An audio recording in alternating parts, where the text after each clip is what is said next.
Pennies to Pounds podcast, the finance show that actually makes sense. If you've ever asked yourself, why didn't they teach us this at school? Or how do I get my money up without giving up things that I love? You're in the right place. We simplify money, dispel the myths, and give you the playbook to build wealth on your own terms.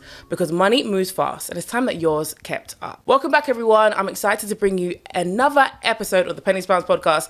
This one is going to be a really good one, and it's actually our first time with this brand new format. And I've got an incredible guest with me to help induct us with this new format. So guest, who are you? Hi, I'm Anna Brading. I'm a finance content creator. I teach financial literacy, much like yourself, Kia. Yes. Author of Money Mentor. Woo! And yeah, I love talking about this stuff because I feel like it is genuinely life-changing when you get your head around it. We weren't taught it, like Nope. you said. And I think it really makes a difference when we fully understand these concepts. And like you say as well, it's moving fast. So we've got to keep on top of it. So that's me. Amazing. I'm super excited to have you on because you are incredible. Not only do have the pleasure of knowing you because you're an incredible content creator, but I just think you're amazing in the kind of content that you put out. I think sometimes personal finance content can feel as though you're not doing enough, you know? And I think you really make a safe space for people to learn about money. So I'm super happy that we can make this work and you're on the podcast. That's a nice thing to say. And just Honestly. to say as well, we're book twins, aren't we? We are book twins. Because our book came out on the same day. Oh, yeah, same day. I was Literally the same honestly day. so happy. I was so excited really when our books cool. came out. It was amazing. Yeah, yours is on my shelf there. So is yours and And mine? I'm like, yep, that's my book twin. Honestly, I was so happy. So I made sure that I had yours pre-ordered. So we had both of ours. I was like, oh, I love it. I love it. Amazing. Special moment. Right, we're going to go into our brand new format. So what we're starting off with is our 60-second quickfire money mythbusters. Okay. I've got 5 questions for you. We've got 60 seconds on the clock. We're going to try and get through as many questions as possible. You just give us as long or as short of an answer, but just remember, we've got 60 seconds. I'm going to watch the clock down there and let's go. So owning a home is always better than renting. Not true. It depends on your situation and it depends on what you're trying to achieve. And this thing no one talks about, it depends what you want your life to look like. Because some people, they want to be able to move around quickly, they want to be able to travel, and then owning a home locks you in a way that renting might not. So it totally depends on the situation. Love that. You have to cut back on everything to save money. No way, absolutely not. Value-based budgeting. What is important to you? What do you value the most? Prioritise those things, cut back on the things that you can care less about. Amazing. Investing is only for rich people. No, wrong. That's it, wrong. Okay, credit cards are bad, full stop. No, I disagree with that one. I think they're for a specific purpose. They can be useful for certain things like building your credit score, reward points, but they're also pretty dangerous if you fall into the trap of overspending. Love that. Last one, just about squeeze it in. If you earn more, your money problems disappear. No, they don't. More money, more problems. Love that. You made it. You actually made it in 60 seconds. Well done, Anna. So fun. That's really fun. Those were incredible answers, and I thought we got a lot of insight from you, Yeah. in 60 seconds. So you did really well. I know it felt daunting, didn't it? Those good questions though. Thank you. Really good questions. Right, now I'm excited to actually get into the topic of today. So we're going to talk about how we can actually build wealth and what that looks like. Because I think there's this perception online that you need to earn a certain amount to be able to start building wealth, or you need to be in a certain position or have a certain kind of upbringing. But I want us to kind of go through that and dispel some of that right now. So the first question is, do you believe that everyone is actually ready to build wealth, or do some people need to unlearn certain things first? Yeah, I think definitely not everyone's ready. I wasn't when I started out. I think there's so many things and pitfalls we can fall into that keep us stuck in our financial lives that we do have to unpick, we have to look at. So much mindset stuff. People when I work with people, right, they never come work with me because they think, oh, I've got a mindset thing going on. It's always like budgeting, or I want to start a side hustle or whatever. But often it is the mindset thing that they find out and they're like, that was what it was about. So there's the mindset stuff. There's plenty of people on 6 figures that are still living paycheck to paycheck. And that's something that we should talk about, because I think people have this perception that once I earn a certain amount, I will be okay. And it's not necessarily about that. It's about how you manage your money as opposed to how much you earn. Yeah. I think of it as like having holes in your pockets. So my daughter, I got this analogy, it's actually in the book that I wrote it in there because I thought, I hope this helps people. Basically, my daughter had this winter coat, right, when she was younger. And one day she comes up to me and she's like, Mum, I'm putting stuff in my pocket and I'm losing it because there's holes in my pockets and it's all just going into the lining. So bless her, shit, like pencils. Everything. It's just falling through Going through into the pockets. And I just thought, you know what? Obviously, I'm going to buy a new coat. did buy her a new coat, but you can sew up those holes in the pockets, and then the pocket does what it's meant to do, which is hold the stuff. Exactly the same in our finances. You can have holes in your finances, so your money, it's like it just comes in and then it just falls through the gaps, and you're like, where did that even go? Like, I don't even know where that went. So the first thing to do, if you do want to start moving towards building wealth, maybe start investing, is to look at, okay, where's my money actually going? Have I actually got it all, or is it just kind of disappearing through my fingers? Is it all allocated? Is it going where I think it's going? And then that's the point when you've done that you can start building and moving forwards. I absolutely love that. I think, like I said, it's just changing that mindset and understanding what that looks like. Because honestly, Anna, if I tell you the amount of conversations I've had with people said, when I just get a pay rise, if I just had this, then I'd be able to do it, when there's actually a lot more to it. So thank you for helping us to understand that. And that analogy, the holes in the pocket, really does bring it to life. I think it really does help you to visualize what that might look like in your financial life. What money decision for you personally completely changed the game? Wow. Ooh, that is such a good question. There'll be a couple of things. If we go back, actually, I'll go start more modern day, and then I'll go back. Okay. So in my money journey and my money story, which is why I teach this stuff now, is because I didn't know this stuff in my 20s. I had a maths degree. You'd have thought, you'll be fine. You know numbers, you'll be fine with money. Wasn't. So I got married, started building my life with my husband, and a few years go by and we realised like we're still not really where we thought we'd be. And now, just a caveat, just to say that like the world's changed too. So there were things that I observed my parents doing with money, or how it went for them, that were just different for us. So we got stuck and we were like, this is not working, in terms of we've got a decent income coming in, but we're not where we thought we'd be. Like, what's going on here?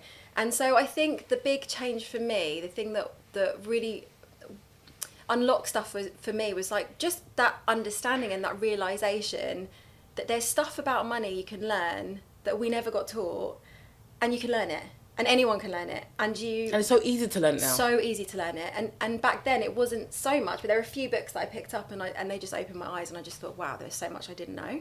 And there's so many opportunities out there I didn't know about. Because we kind of go on this hamster wheel, don't we? We go through school, and especially if you're quite an academic person, I was quite academic. Same.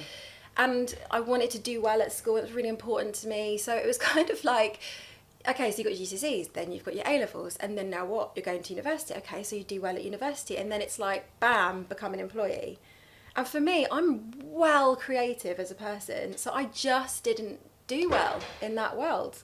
As an employee, I was like, I don't get this. Like, I get that I need to earn money, but if I just show up at 9 and leave at 5, no matter how good my work was that day, I get paid the same amount, but it's so not creative. I'm sitting at a laptop all day.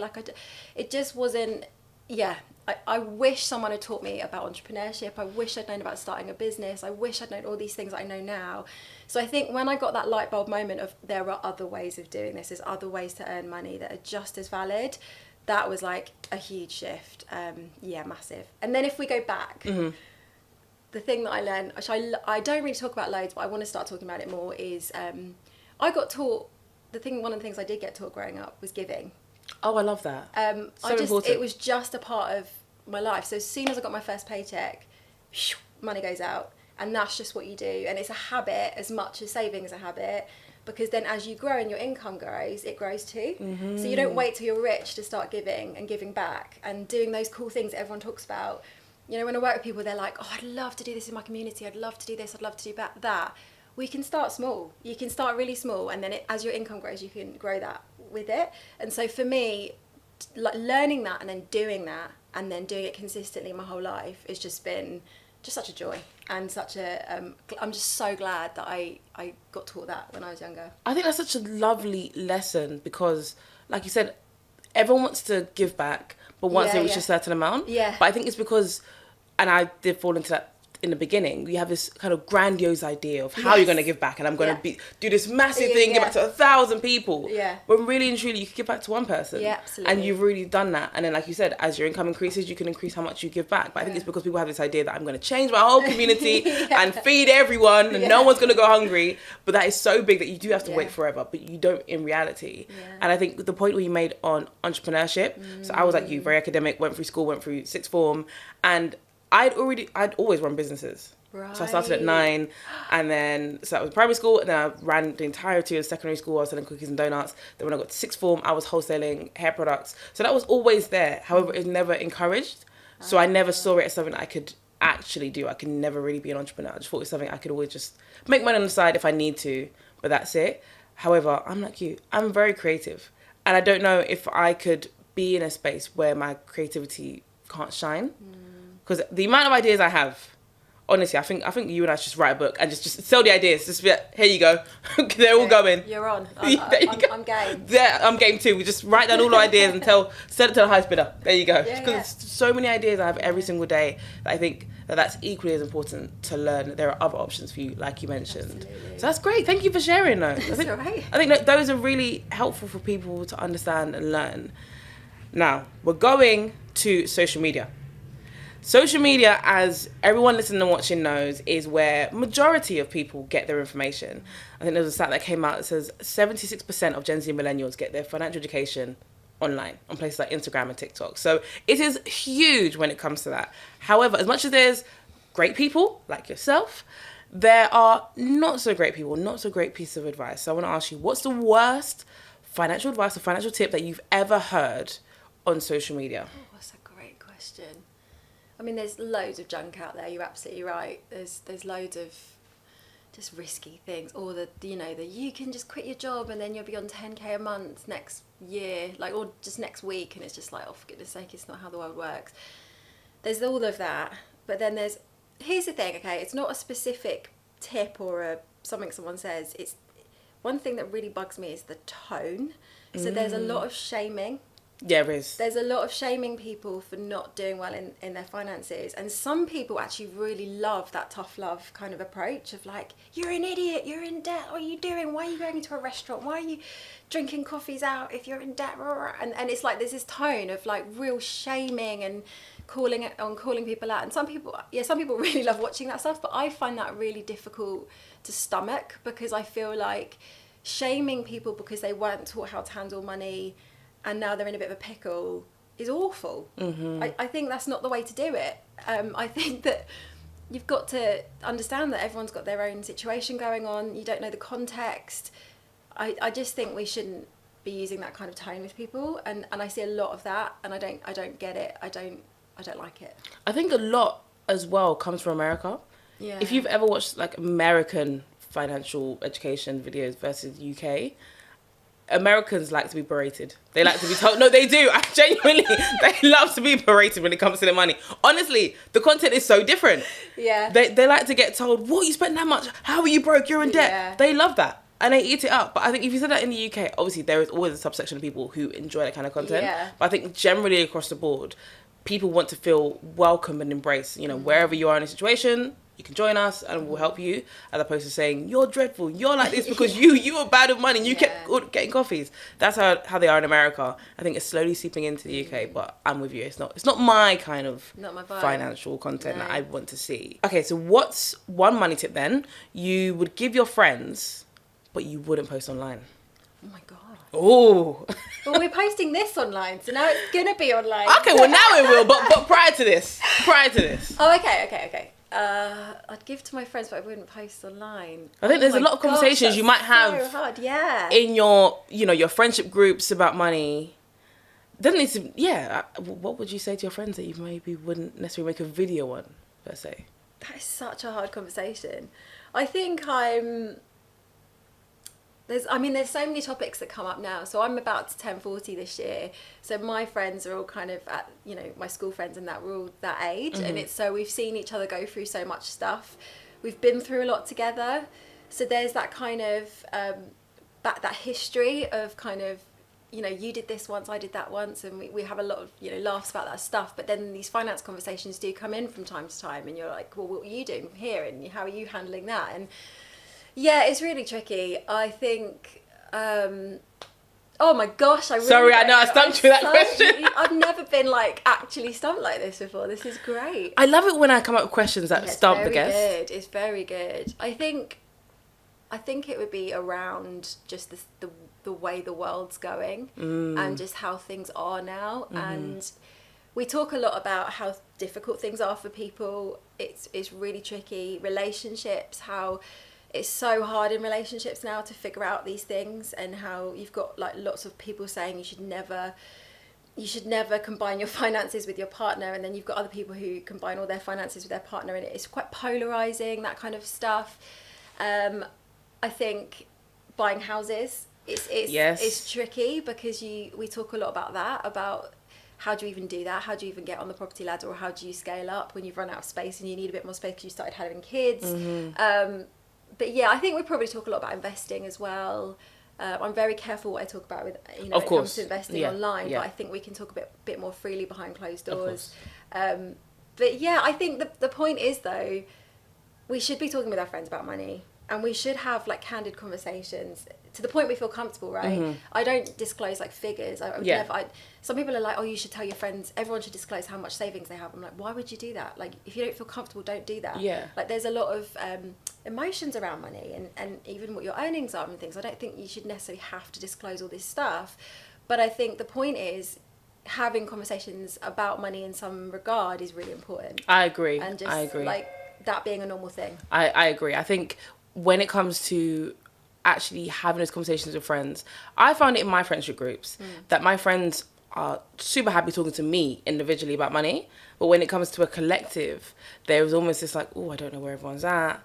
And I try and encourage it. I think it is so important to talk about money. What are you doing? What are your goals?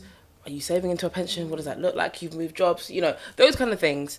But I think we need to have way more of it and not just talk about it when it's too late.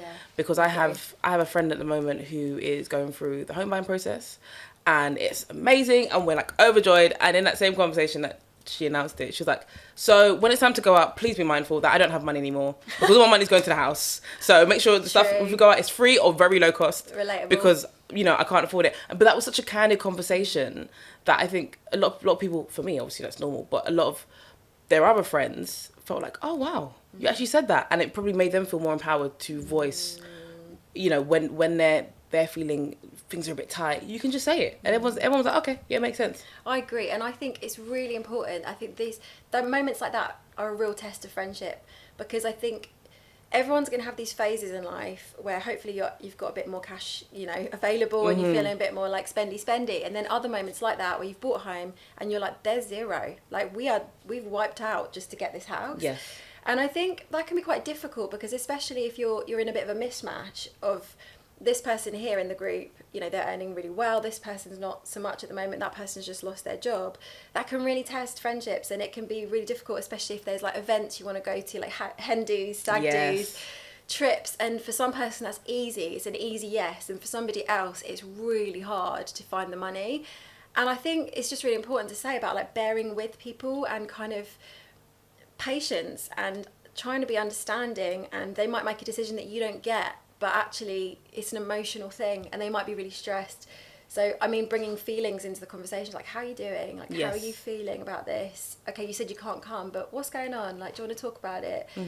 Remembering it's emotional, and not just being like, oh, it's so annoying they can't go. Just going, you're doing all right. Like, how's it going? Like, let's talk. Absolutely. I think that is so cute. I've had situations, even with friends as well, where they say they can't come, but then when you dig deeper, maybe finances are tight, but then their mental health is also being affected. Right. So I might say, okay, cool, well, you should just come out, I'll cover you. Don't worry about paying me back, because your mental health needs this more, so you need to be your friends more. But again, all of these only comes out when you have conversations. If we take in the first answer, okay, you can't come, that would have been left there. So I think, the point you brought up is very important to have these conversations with friends and just normalize them, as we always say, and you and I are always encouraging that, but I think it is so important. And a lot of people who listen to the podcast are in their 20s, just figuring it out, okay? You are the expert. You are the expert of the 20s, because you've lived through it. I'm still in it. Badly. So, no, but you live through it, so you know what it's like, okay? Because I think sometimes when you're in your 20s, you're thinking, what on earth is this? I'm nearing the end now, so hopefully, I've heard it's brighter on the other side. But for anyone who's in their 20s, what are the 3 things that they should prioritize to get themselves in order financially? Great question. I think things I wish I'd done, right? Okay. Build an emergency fund. Yep. Really basic now. Like, wow. When I started teaching stuff, no one knew what emergency fund was, right? This was like 5 years ago. nowadays, like people, I think it's become more of our day-to-day chat. But you can do that if you start small, so like say from your first paycheck, you've just come out of uni or something, you've just got a job, you come out of school, you can just like do like, right, I'm just going to do 10% and I'm just going to gradually build it, or even 5% if you can't manage 10, just to build that emergency fund. Because once it's done, it's like, oh, I can relax. I've got money just in case something pivot happens. if I need to, you know, I can, yeah, I think emergency fund's a massive one. I would say, I think learn money, learn finance, learn investing, understand it, get your head around it, because it'll open up the world to you. You'll realise assets is what builds wealth, not just your 9 to 5 and it all going out every paycheck. You'll learn all these things that if you can learn them in your 20s and even just start in some small way building those in, then you're going to do very well the rest of your life. 3 things you wanted. Okay, so another one would be, I think, just giving yourself the time to make mistakes and learn and fail and try stuff out in your 20s, because your 20s, everyone hypes up your 20s and then you get there and you're like, what is this? That's like, what I'm feeling. It's so hard. It's like, I'm trying to buy a house, I'm trying to save, I'm trying to do this, I'm trying to start a career, I don't know what I'm doing. Should I start a family? I don't know. Will I find the person I want to spend the rest of my life with? It's so hard. And I think I came out of uni and it hit me in the face. It was I struggled with my mental health in my 20s, like massively. I just didn't know enough about myself. I'd just been on that, like I said, that conveyor belt of, you've always got the next thing. You've always got the A-levels, then maybe a degree, or maybe you've started a job. And then in your 20s, it all stops and you have to just create your own goals. So yeah, space to just experiment and make mistakes. That's another thing that's a good thing. I love that one, especially the last one, because I think, like you said, you don't realise how much you were on a conveyor belt until you're chucked off. Yeah. You're chucked off so abruptly. Yeah. Because I feel like when you go through the schooling system, you know what is almost like a right path and maybe not a great path. You know you should stay in school and get your grades and not truant and drop out of school. So you know that. But then you get to university if you go. If you don't go, then you have that much early on, but I went. And then you graduate and it's like, oh my gosh, amazing, well done. Yeah. And that's it. Everyone leaves you. Okay. That's it. And you're meant to figure out, okay, so I get a job, but how do I get a job? Okay, I apply, but what does this mean? How long am I staying here? This is my life? Have I decided this is me? And it's so hard to figure that out. And I think the fact that you said that you should even give yourself room to make mistakes with money is so important, because especially with social media, you feel as though you need to be perfect from the jump. You should know exactly what you're doing and have the perfect lifestyle when you're like 22. And I'm seeing some of the money that these young kids are spending now just to go out. And I'm like, why are you going to a £400 restaurant? I wouldn't even go. And why are you 19 going to this £400 restaurant? And it's insane. The standards have increased that now you feel like you've got to have the money and you've got to have an idea of what you're doing. When in reality, no one knows. No one really has it figured out. And basically, a lot, not everything that's too extreme, but a lot of what you see online is on a credit card. It's not. They don't really have the money. Like even a lot of influencers, they don't really have the money. It's just been paid for on a credit card and they've got tons of debt. That is the reality, and it's just not real. And also, we all know, like when we post stuff online, you're going to show your best self. You're going to show your shiny, like, oh, this is me on a good day. I don't post myself on a bad day. Like, I don't post, like, on a bad day, I won't post a thing. Stressed Exactly. and crying. I don't post that. Like, you're not going to see that side of things. And I think that's one of the scary things about the online world now is, you know, you need people in your actual real life to hold, like, to keep you grounded and actually, like we're saying about friendship conversations, you know, conversations with your friends about money. You know, how are you actually doing? Can you really afford that thing that you just got? You know, someone that will just talk with you, that actually knows you on the day to day. And online relationships are great, or online, you know, friendships are great, whatever, but they don't really know you in the day to day. And I think having that people around you that will keep you grounded and call you out when you're being a bit silly is just a good thing. Absolutely. I couldn't agree more. I think you need those people to help you to remember. Help you to remember and put it in perspective. You know, I've had friends where they might be doing something and I'm like, I thought you were saving for a house. And they're like, yeah, you're right. You know, but if you put it online, everyone's going to say, oh my gosh, that's amazing. You did shopping. Da, da, da. So you need those people to kind of remind you of who you are and maybe what your goals are. And be like, you can do that, but you sure you want to do that? You know, you need that. On that, just quickly, like, in terms of life partners, right? My husband, I literally never talk about my husband, but in terms of people that keep you in a good space, One of the things that I am so glad that I have, but I never would have particularly looked for, but I just think is a good thing to look for when you're looking for a partner, is that balance of,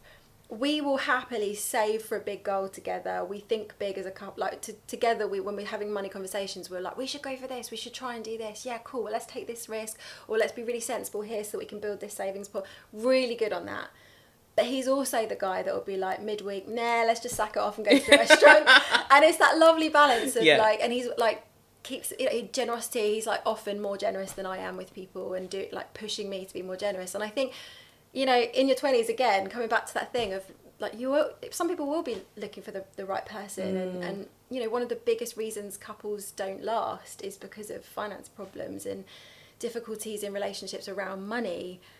So I think when you're kind of dating and you're exploring these things, these are things to look for. These are things to, you know, are you aligned in stuff like that? Are they the type of person that will go for stuff with you and kind of dream with you, and then also be generous, but also have fun and let off steam occasionally? So it's like these qualities are really, really important. But then let me ask you this. How do you figure that out? If you're in your 20s and let's not say first date, but let's say you've been on a few dates with someone, you're like, I kind of like them. However, the conversation of money is the one conversation we haven't had yet. And it's just awkward. Like, again, you and I, we don't find it awkward, but it's what we do.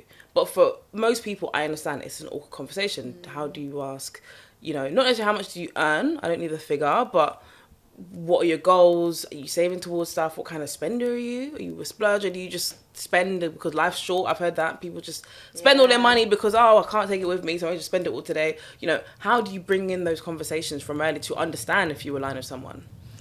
Yeah, I think you can learn a lot from just observing them. So if the conversation's too awkward right now, you can just watch how they are with other people. When the bill comes out, what do they do? What are their micro expressions? Are they stressed? Are they quick to jump on it? Are they wanting you to pay? Like, all these things. And I'm not saying anything's right and wrong. I'm just saying you need to look and observe and see how they're handling things. And you can observe quite a lot just from looking at them in different situations and how they're doing. But also you can learn a lot from their family, watching them in their family dynamic, their parents or carers, like, what was their relationship with like with money? Have they talked about that? And that can be a really good in on the conversation too. Like, oh, so what's it been like for you growing up? Like, how are things? Because you can kind of segue in then, rather than like, so are you spendy? Are you like, do you have a pension? Like, so there can be ways of kind of just segueing into the conversation rather than coming out with it straight. But I think, I think when I was dating my husband, I was watching a lot and just being like, how are you in this situation? How are you showing up here? What are you doing when somebody's talking about that? How do you respond? And learn a lot. And then that kept me interested, because I was like, oh, I like how you did that. That was really cool, actually. And and then actually he brought up a lot of stuff, and I think it's quite nice. But it is going to be awkward. Like, there's no there's no getting around it. Yeah, because it might be that you really like a person, but then they actually come out with a clanger, and you're like, whoa, we're really not aligned. No. And that's hard. That is. But it's good to have that chat. Yeah, I think you need to have it sooner rather than later. And when I say sooner, I mean don't wait 2 years and then all of a sudden you find out that they're in crippling debt and you're like, oh my gosh, it's not the person I wanted. You need to have that conversation somewhat early on, or gauge somewhat early on if they're your person. So I think a lot of people will appreciate that, Anna. Like I said, we're learning from you. We're learning from you. Everyone in their 20s listening, or even early 30s, we're learning from you. So thank you. If someone listening right now is struggling, not just financially, but let's just also add in the emotional element, what would you say to them? I think the first thing I'd say is like, look, times are really hard right now, and the world's a bit crazy, and probably a lot of what you're seeing, like we've already said, online is going to make you feel like you're doing worse than you are. When you look at the stats in the UK, a lot of people are struggling. A lot of people don't have savings. It's a crazy world right now. And then I'd probably say something like, wherever you're at, there's always a next step. There's always something you can do. And if you don't feel like you can do it, there's someone that can help you for free. Like, a lot of people still don't know about the services that are offered for free for people that are in debt. They just don't know about them.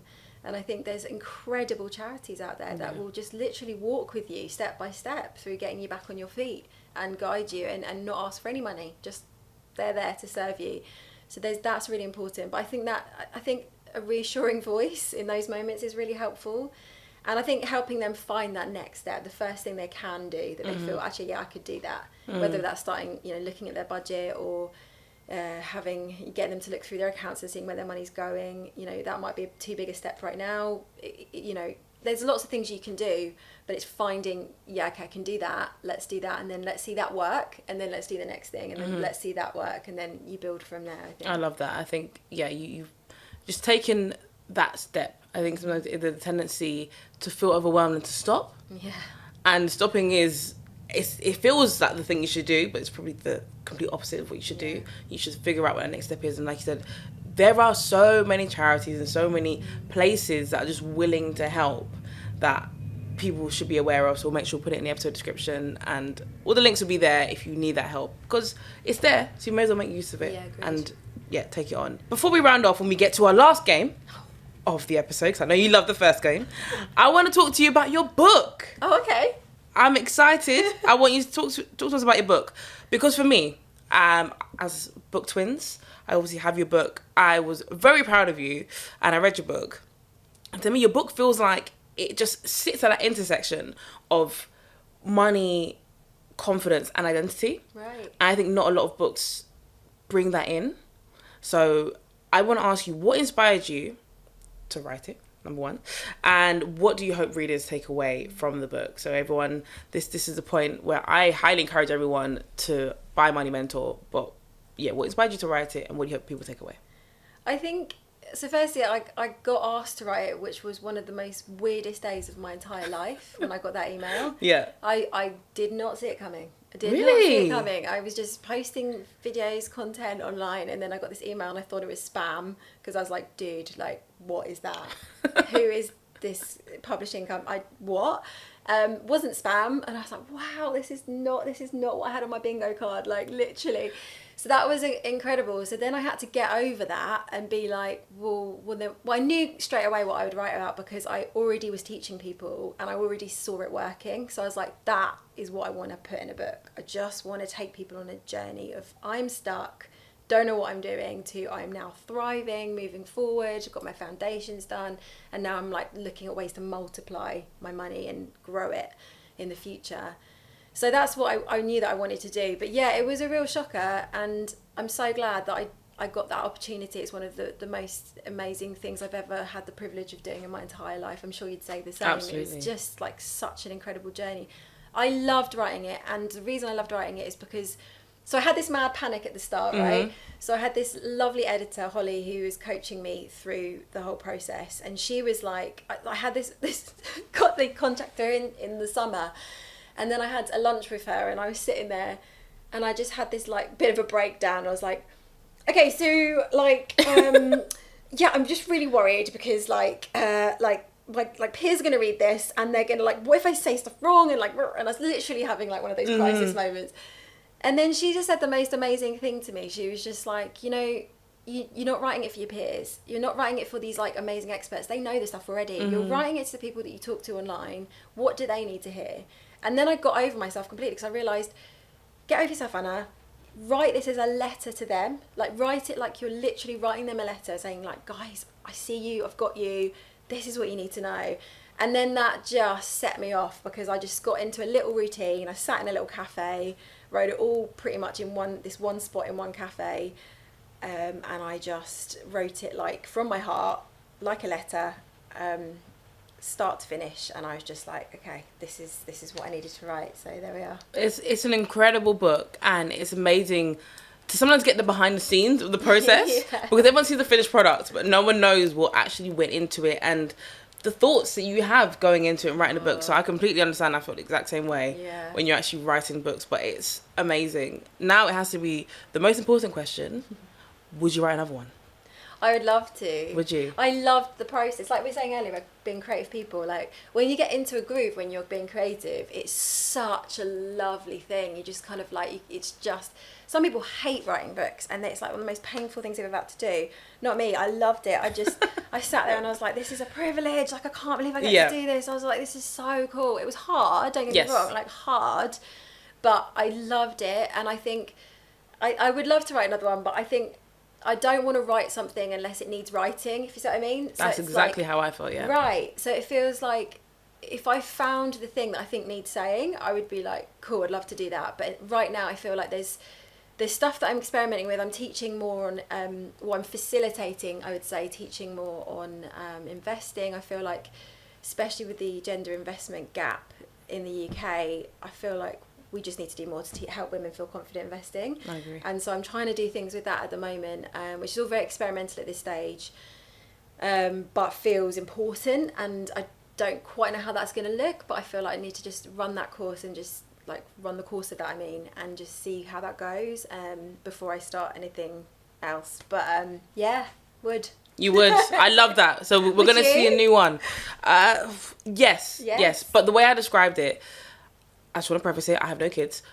You do. But it's how I imagine for some people, and perhaps me, when I have kids, is that when you're actually pregnant, you're like, oh my gosh, I would never do this again. Right. You're like, I would never do this again. This is horrible. I feel dreadful. I look dreadful. Then you have your child. And then after a couple of months, you're like, oh my gosh, this is amazing. I want another. So that's how I felt like writing the book. Yeah. And I was doing it. I was so honoured. Don't get twisted. I felt amazing, and it felt amazing to write the book. But during it, I was like, this is so much. I would never do this again. I was like, I'm one and done. I said, I literally one and done. Enjoy the book. You're not getting another one from me. That was too much. And then it's been out, and I'm like, oh, I'd love to do another one. That's how I feel now. So now I'm in the point where I'm like, yeah. Oh but like you, I wouldn't write it unless it needed to be written. I don't want to write a book for book's sake. The same way we were speaking of camera, just when it comes to even content creating, you don't want to create content for content's sake. You want it to actually have a purpose and a meaning. Right. That's how I feel about writing a book as well. Well, I'm just going to say it so it's on record. I can see it for you, and I think it's going to be amazing. So oh, thank you. That's how I feel about you. I'm just looking at that down the line, and I'm like, yeah. I hope so. It'll be great. Obviously, this book was for 11 plus, so it'll be great to. I don't know. Maybe an adult's book. I don't know. Yeah. It'll be interesting. But hopefully, we're book twins again. Yeah. If we're the same path. Cool? Wouldn't that be so cool? That would be so cool. That would be actually really cool. We're book twins again. You never know. Anna, this has been incredible. Thank you so much. You provided so much insight to our listeners. And now we're going to end the episode. Before we get to where people can follow you, we're going to end it with a game. So the game is called Rich or Ridiculous. Okay. So this is where I have 6 statements on my card. There is no time limit, so no need to rush like we did earlier. There are 6 statements, and I want you to basically tell me whether it's rich, as in something we should be doing, or ridiculous, and give me a short reason why. Okay, how long did you say we've got for each one? No, there's no time limit, so you can take your time. Yep, this is not pressurized like the first one, but I want you to tell me rich or ridiculous and give me a reason why. Okay. First one, quitting your job to protect your peace. Rich if you've got an emergency fund. Ridiculous if you don't. Not necessarily ridiculous, but I mean, oh gosh, it's hard, isn't it? Because workplaces can be so difficult. They can. And actually can really be very difficult for mental health. Mm-hmm. So there are moments where it's like, and do you know what, actually I've done this. Have you? Just thinking about it, I did do this. Wow. I had a job when I came out of uni. It was a great job. But after a while, I was not doing okay. I was not doing okay, and it wasn't actually financially that sensible to not carry on. But I knew I needed to take the leap, and I'm glad I did. I don't regret the job. My job was amazing. The people I worked with were amazing. So it wasn't a workplace problem. It was me figuring out who I am. And so I did do this, and I'm so glad I did. So let's say rich. Rich, I like that. I like that. Number 2, prioritizing self-care over savings. To an extent. Self-care is like unbounded. Yes. Because I could just go, like, straight after this, I could be like, you know what I need? I just need to go to the spa, and I need to get my nails done, and I need to get my hair done, and I need to get a massage. And there's like, you could just carry on. It's true. So it's kind of, I would say it's more about, rich looks like for me, it looks like, what are the actual things that move the dial for me? That in a month, when I do those things, wow, I'm a better person. I'm a nicer person. I feel more grounded. I feel more like rested. For me, it's been like a bit of a journey, because going from like really like money was so tight when we had our kids, and now having a bit more space to move around, I actually find it hard to spend money on myself. Wow. So my husband's often like, dude, just can you just actually go and do the thing? Like, just, it's okay. I find it quite hard, but when I do it, I love it. So it's like, okay, you know, like I should do it more. So I found a few things, like even like just working out, sometimes get my nails done, making sure my hair's done. Like, it's just a few little things like that I'm like, okay, I'm done. That's it. That's what I need. Got it. Okay, and even just like a few bougie items on the shop. Yeah, why not? Oh my gosh. Why not? When it comes in, I'm like, yes. Yes. So glad I bought that. Yeah, exactly. So glad I bought that. Exactly. We're good. But yeah, it's going to be different for everyone, isn't it? It's Self-care. true. It's true. Yeah. I love that. Next one, moving back in with your parents at 30 to reset financially. I would say rich. I agree. As long as you've got a good relationship with them and it's, you know, it's not going to cause any problems, I think that's the way things are right now, which we would obviously love to be in a different position where it's like you come out, you get a job, you save, and you can get a house and you can do your own thing. But we are like, the other side of this though is you're privileged if you're able to do that. I actually spoke to someone once who was in that position and had just done exactly that to save for a house, and they felt so embarrassed talking about it, like as in like they weren't being independent. And I was like, no, you're being wise. You are gonna. They had a plan. They knew exactly when they'd get to their target. I just thought, wow, well done you. You know, you shouldn't be embarrassed about that. You've really worked this out, and you've worked it out with your parents. There was all good vibes. It was all good. And I just thought that's something to be. If you can do it, it's a privilege to be able to do it. And also, as long as it's time bounded and you're not taking advantage, you know, you've got like, I know I can get to this point in this amount of months. I think it's a good thing in today's world. Yeah. I like that. Not having a 5-year plan, but still living well. Rich. Yeah. I don't have a 5-year plan. Neither do I. In our industry, it's really hard to have a 5-year plan. I mean, if you make any kind of plan, in my opinion, anything longer than 12 months, I think the universe wants to laugh in your face. It says, I agree with you. Yeah. I don't know if like top CEOs in the country would agree. But No, they probably wouldn't. But in our industry, whatever plan you had is going to be thrown to the wayside. Yeah, but we've seen so much happen in the last few years, like COVID, like all the stuff, cost of living crisis. It's just, I feel like we're having to learn to pivot better as, you know, human beings. We're having to navigate quicker and just adapt. So yeah, 5 years seems like a long time. It's a long time, and a lot can change in 5 years. Right. That's for sure. Last one, penultimate one. Spending £200 a month on therapy even when money's tight. In a crunch point in your life, it could be absolutely the right thing to do. So that could be rich. Sometimes that is the bit of hope that people have, that they've got that therapist and they can see them when times are really dark for people. That can be their lifeline. So to do that even when money's tight, because you need to, because you know that's going to be a thing that gets you through the other side, that can be an incredible decision to make. I like that. The last one, buying an £1,000 bag to celebrate your first freelance paycheck. Depends how much the paycheck I know, it depends how much it is, isn't it? If it's a big one, I get it. £1,000 paycheck and then you spend £1,000. Oh my gosh, that'd be terrible. Can you imagine? But yeah, I'm not into bags, Kia. Never mind. I am, or shoes. What are you into then? Really nice food and cocktails. Oh, I was about to say, see if we can adapt it for what you're into. If you spend £1,000 on a restaurant bill, Yes. that's better. With all my favourite people. Yeah. I'll just be like, guys, we're going out. Let's go. That's it. It's on me. I got paid for the first time. Freelance. I would. I'd do it. I would. It's bad, isn't it? No, it's rich. It's rich. It's rich. Yeah. Within reason, depending on the paycheck amount, it's rich. Yeah. Okay, fine. If you got paid $1,000, then that's absolutely ridiculous. Ridiculous. Yeah. Anna, thank you so much. This has been an incredible episode, and the games were so much fun. The games are great. You were a great sport. Thank you. No, honestly, it was so much fun. Before we round off, where can people listen and watch and find out more about you and your book? Come and find me at Mentora with an A on the end. Money. I thought that was a really good name when I came up with it, and now everyone's like Mentora. Anyway, it's all right. Mentora Money on Instagram or Anna Brading on TikTok. That's where I hang out and that's where I post the most. Or LinkedIn. I'm Anna Brading on there. MentoraMoney.com. You can find all my resources and tools and the book. So check it out. Amazing. Thank you so much. Thanks for having me. We'll be back again next week with another episode. Bye, guys.